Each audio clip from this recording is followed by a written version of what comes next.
without further ado, we're gonna go straight into exercise number 1.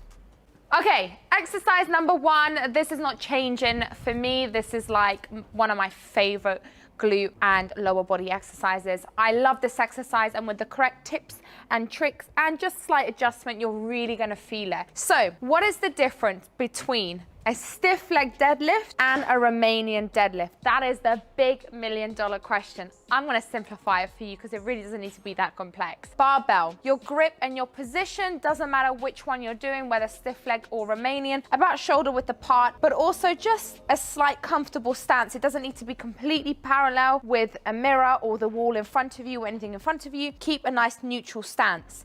Knees should have a slight softness to them. You don't want to overlock them out. You're going to cause a lot of strain. So keep a nice softness to your knees at all times. When grabbing the barbell, bring it towards you. I like to bring my thumb around the barbell and grip and lock my wrist. So my wrist, my elbow, my shoulder are all in alignment. You don't want to do this. You're going to cause a lot of strain on your wrist. And I've got little baby wrists. Look at that. They're tiny. I've got tiny wrists for some weird reason. But anyway, we proceed. Wrist, elbow, shoulder, all in alignment, just like so. The first rep, I want you to bend your knees, retract your shoulders back, and just lift the load. If this position is too uncomfortable, you can also try one reverse, one neutral. You can also bring your hands a little bit closer. If that's still uncomfortable, then I would recommend strap. One thing about straps is it's not cheating. Your legs are stronger than your fingertips and your wrists. So when you're using wrist straps, it's gonna help you lift that weight a little bit more. It's like a belt. It's just gonna keep you nice and safe and secure. It's not cheating.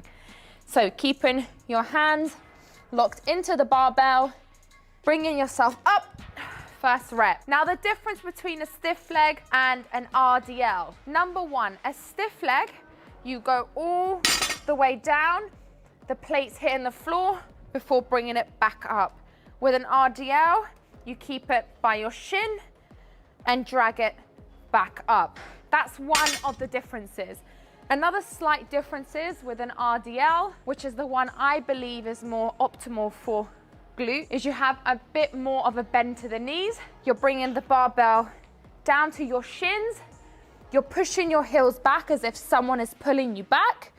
You're pushing the ground away from you as you come back up. Now, if you're someone who suffers from lower back pain whenever you're doing a deadlift, I want you to watch the way I'm also positioning my body. Watch this very carefully. So, I'm not going to use a barbell for now. I just want you to see my body position. I have the barbell here. We've talked about feet placement. I want you to imagine bringing that hip forward, not over hyperextending, not overarching. I want you to bring it forward just like so. Here, you're bringing it forward, contracting your glute. That to me is how I found the less strain on my lower back. Because if you're dragging the weight, coming here and doing that, too much pressure on your lower back. If you're overarching, like so, too much strain on your lower back. You wanna scoop that coccyx bone in, contract your glutes, as well as keeping that core nice and stiff at all times. Now with a stiff leg deadlift, your knees are still gonna have a bend to them, but a little bit less than an RDL. The reason being, an RDL, you're gonna hit that glute more. With a stiff leg, you're gonna hit those hamstrings a bit more. Regardless, you're gonna hit both muscle groups, but I'm just showing you the difference. So let's put all of that together and let's do a few reps.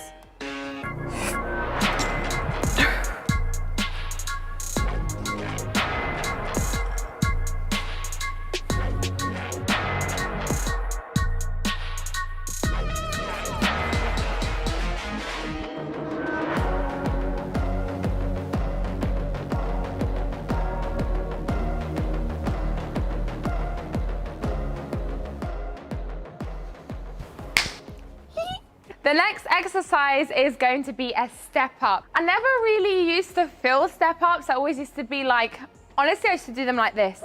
Bounce, bounce, bounce. That is not a wrong way of doing step up. It's just achieving a different result. So this is much more dynamic. You're really focusing on those fast twitch fiber muscles. You're really focusing on momentum rather than time under tension and really that muscle connection. Instead of doing them like that, we're gonna focus on step-ups to optimize time under tension and also focus more on glutes. So we're gonna slow it completely down. I'm just gonna bring this forward so you can see what I'm doing. So step-ups. This platform is perfect for me. You can go a little bit higher, but for me, this is enough. The reason I don't like to go too high is because I feel like it's such a big step that I'm using more of my quad rather than my glute. So really, this could be a little bit higher. So with that being said, I'm gonna add a plate actually. On here, this is now gonna be a perfect level for me. It's helping me hit parallel. It's getting me up, controlling that momentum, and then enough range for me to go down. If it's too low, you're not gonna hit your glutes and it's not much of a step. If it's too high, it's gonna be like you're climbing. So you wanna find that middle ground. Tips for this is, if you need to hold on to something, hold on to something. If you don't, put your arm out, and if you have a dumbbell here, use one dumbbell at a time. Sometimes you can put the dumbbell on your shoulder, but if you find it uncomfortable, don't do that and just have one on the opposite hand of the working leg. You're gonna place your foot on the platform. The reason I like to hold on to something is it helps me actually control my leg a little bit more before bringing it back down. So holding on to something, imagine I have a dumbbell here on this hand, bringing myself up, leaning a little bit forward as well to really help stretch that glute.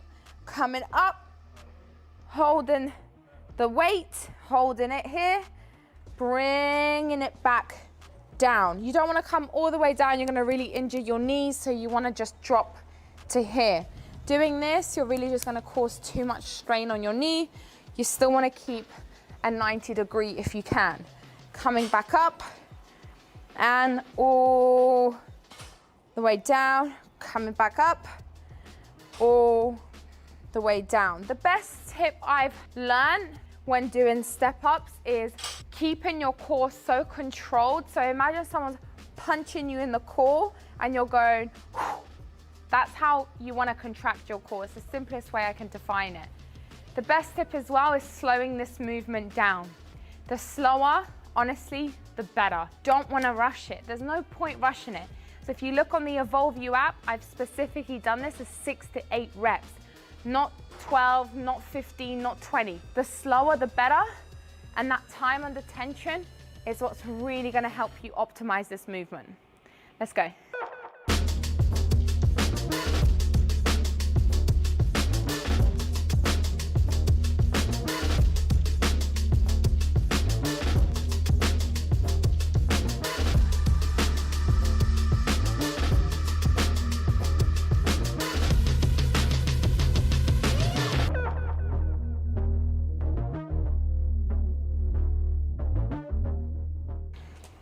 Okay, so the next exercise now is a reverse lunge. Now for me, a reverse lunge is super difficult because unlike a step up, you're holding on to something. Unlike a split squat, you have one dumbbell. If you have two, you're just a little bit more in control of it. You can do a reverse lunge, obviously, with a dumbbell, but for me, a barbell is just a little bit more challenging because A, you have more weight to work with in the sense of not load, but just like the perimeter of the weight is long, so you're a little bit like disbalanced.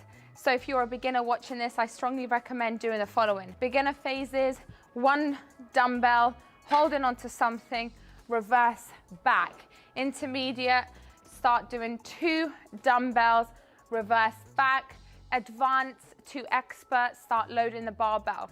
Why am I progressing you like that? Well, the reason being is a barbell requires you to have much more core stability and much more balance. So that's why for me, a barbell is really challenging. Like I find when I do barbell reverse lunges, super challenging, but they feel amazing once you've done it.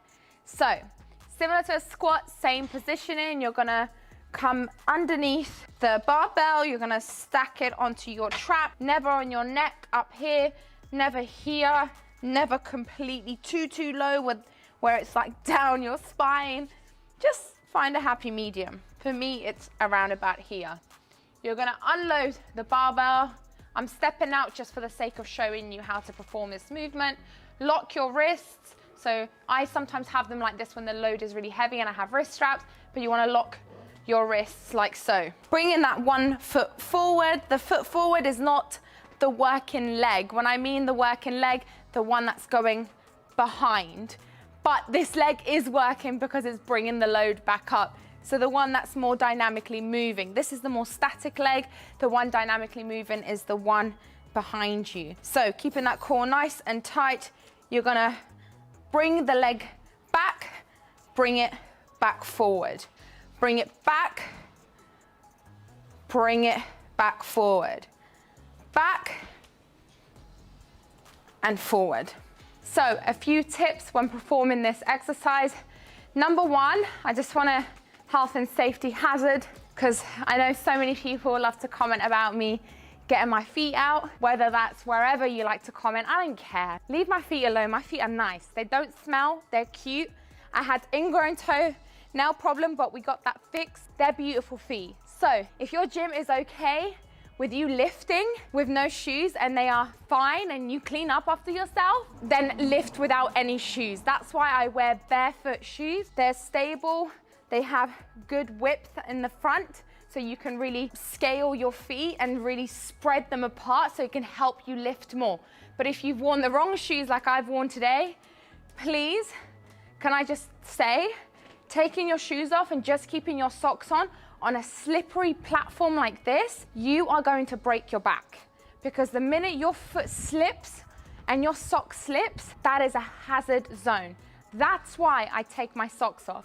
Not to be difficult, not to be different, because I simply don't want to break my back, okay? And your feet and your skin is going to grip more onto the floor than your slippery, soft sock. Do you get it now? Because I think a lot of people were like, why is she getting her feet out? So that's why I get my feet out. And that's why I tell you to buy barefoot shoes or get your feet so it's more secure and more safe. Because having the wrong shoes when you're lifting could cause a lot of strain on your ankle, could make you jolt. If you have too much cushion and you're lifting, it could bring your foot forward, it can bring your foot back. That's why you need complete stability and to spread your feet. So when you're performing this movement, it's all about stability, right? So when you're projecting that foot back, you want to keep your knee in alignment with your toe at all time.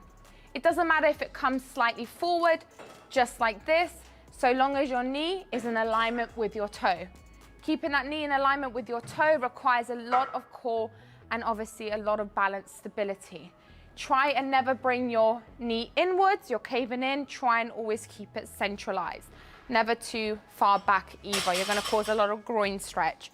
Keep it bounced in the middle. You're gonna bring back up, you're gonna hold, reset, go back down, come back up. It's a difficult movement and that's why I'm giving you all these tips, because it requires a lot of balance, a lot of strength, core stability, and also the correct shoes for you to perform this movement.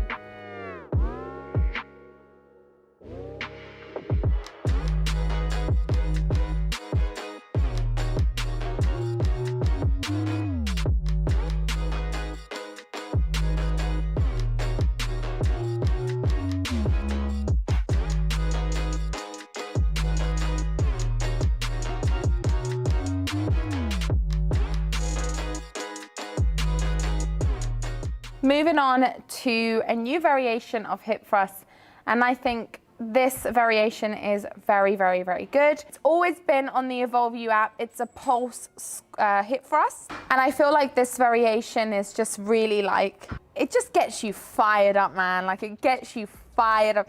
You need to try it, Sasha. This is the one you're trying. Every single time we do a video, I'm gonna get you to try an exercise, you know, because I feel like you have hidden talents. Shoulder blades are by the bench. For me, this bench is actually a little bit too high, but I'm gonna make do just because I wanna show you this movement. Same stance as any hip thrust, feet a little bit in front of you, pointed out and rotated out. You're gonna bring the barbell up, scoop your tailbone in, but instead of going all the way down, you're gonna come here and pump back up. 1, 2, 3, pump back up. 1, 2, 3, pump, back up. Do you see how my chin is tucked so close to my chest? My core is like, you can literally balance a bottle of wine on it, you know? That's the type of stiffness I need. And then you're just controlling the movement. 3, 2, 1, up. If you're doing a normal hip thrust, you're coming down and then scooping. But this one is all about time under tension, controlling and pulsating. This is gonna burn you. If you can do 15 reps of these, you're gonna burn.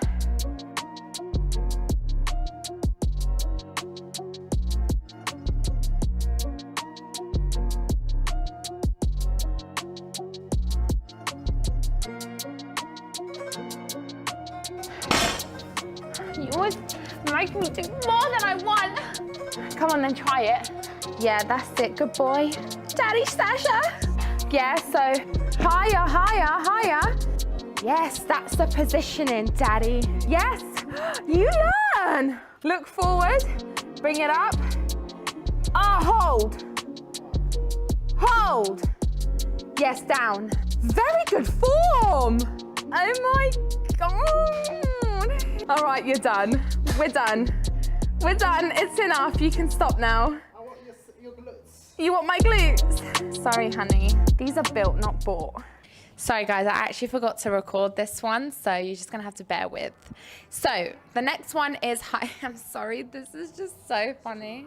It's too high. Okay, how about here? Is this too much? It's horrible. Here? Yeah. Okay, fine. So the next exercise is the hyper extension. I absolutely love this exercise, but you can have it more back orientated, more glute orientated. A few tips and tricks: when you are positioning your legs on and your feet onto the hyper extension, externally rotate them slightly outwards and have a slight bend to your knees. This is going to help you really contract that glute a little bit more. And always remember, when you externally rotate your feet outwards, you're hitting that gluteus medius a little bit more. You're going to bring your shoulders forward and you're going to arch your back so you have a nice scoop forward. That's why I positioned my hands on my shoulders and I grabbed onto my shoulders. You can also hold onto a barbell to make it more intense.